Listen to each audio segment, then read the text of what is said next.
Hej, witajcie na kanale Klaudia Inspiruje. Dziś mam dla Was przepis na pyszny i aromatyczny domowy rosół. Jest to tradycyjny rosół z kurczaka, bez żadnych sztucznych dodatków i składników. Jeśli szukałeś prostego przepisu na rosół, bez żadnych udziwnień, to dobrze trafiłeś. Zapraszam do oglądania.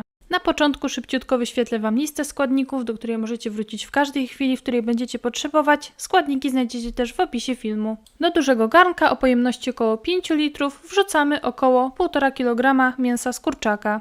Najlepsze będą ćwiartki, uda, podudzia lub skrzydełka. Kiedyś często robiłam rosół na porcjach rosołowych, ale moim zdaniem wychodzi wtedy dużo mniej smaczny niż z takich kawałków mięsa. Żeby rosół był smaczny, potrzebne są również warzywa. Do tej ilości rosołu potrzebujemy około 3 średnich marchewek, 2 średnich pietruszek, 1 małej cebuli i kawałka korzenia selera, takiego jak tutaj na filmiku widzicie. Warzywa oczywiście dokładnie obieramy ze skórki i łupinek. Taka proporcja warzyw i mięsa jest idealna. Teraz bierzemy deskę do krojenia i kroimy nasze warzywa.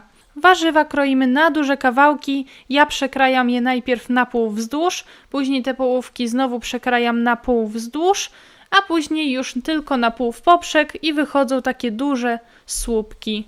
Selera również kroję w słupki, a cebulę będziemy sobie opalać. Nabijamy cebulę na widelec i opalamy na przykład za pomocą palnika. Ewentualnie jeśli macie kuchenkę gazową, możecie ją opalić na kuchence gazowej. Jeśli nie macie ani tego, możecie spróbować opalić ją na rozgrzanej patelni. Wszystkie warzywa wrzucamy do garnka i zalewamy je zimną wodą. Do tej ilości mięsa i warzyw potrzebujemy około 2,5 litra zimnej wody. Teraz stawiamy garnek na palniku. Włączamy palnik na średnią moc i od razu wrzucamy przyprawy. Dodajemy łyżkę stołową soli, pół łyżeczki pieprzu czarnego ziarnistego, łyżeczkę ziela angielskiego oraz liście laurowe. Ja daję ich dużo, bo daję ich około 8-9 sztuk na taką ilość zupy. Zupę przykrywamy i czekamy, aż się zagotuje.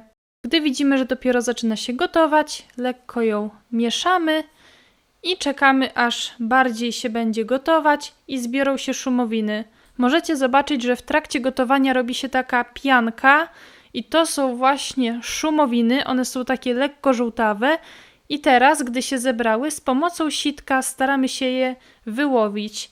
Staramy się wyłowić ich jak najwięcej, z reguły nie udaje się wyłowić wszystkiego, więc tak bardzo się tym nie przejmujcie, ale dobrze jest wyłowić ich większość, żeby rosół po ugotowaniu był klarowny i nie był mętny. Po wyłowieniu szumowin rosół przykrywamy i gotujemy przez minimum 2 godziny. Rosół gotujemy na małej mocy palnika, żeby dosłownie delikatnie sobie pyrkał. Po godzinie gotowania możecie rosół przemieszać i później ponownie nakryć pokrywką. Zaczyna już wyglądać obiecująco, ale to jeszcze za krótko. Tutaj już rosół po 2 godzinach, zobaczcie jaki się zrobił ładny, żółty. Na tym etapie dobrze jest sprawdzić jak smakuje i ewentualnie go doprawić. Ja dodałam jeszcze trochę soli. Dobrze jest dać rosołowi te 2-3 godziny na gotowanie się, wtedy jest dużo smaczniejszy i dużo bardziej aromatyczny. Po ugotowaniu rosołu wyciągamy z niego kurczaka, ale broń Boże nie wyrzucajcie go, możecie go wykorzystać na przykład do zrobienia potrawki lub podsmażyć i podać jako drugie danie do obiadu. Ja lubię takiego ugotowanego kurczaka zjeść z musztardą i chlebem. U nas rosół je się z makaronem, więc do głębokiego talerza wkładam makaron. Wiem, że niektórzy jedzą rosół z ryżem, a jeszcze inni z ziemniakami, więc wrzućcie to, z czym u Was w rodzinie się rosół je. Rosół wlewajcie przez sitko, żeby nie wpadły tam żadne śmieci. Wiadomo, że podczas gotowania mogą tam fruwać różne kawałki kurczaka czy warzyw. I dla mnie elementem obowiązkowym na rosole jest marchewka właśnie z gotowanego rosołu. Jedni ją kochają, inni nienawidzą, ja ją kocham. I tak, moi drodzy, prezentuje się nasz rosołek. Zwykły, prosty i smaczny. W tym filmiku to już na tyle. Jeśli przepis się Wam spodobał, zapraszam do zasubskrybowania mojego kanału. Tam znajdziecie więcej smacznych i prostych przepisów pokazanych krok po kroku. Zostawcie też koniecznie łapkę w górę, wtedy wiem, jakie filmiki Wam się podobają i jakich filmików robić więcej. Jeśli macie pytania, śmiało pytajcie, chętnie odpowiem. Dajcie znać, z czym u Was podaje się rosół, jestem bardzo ciekawa, jak u Was się go jada.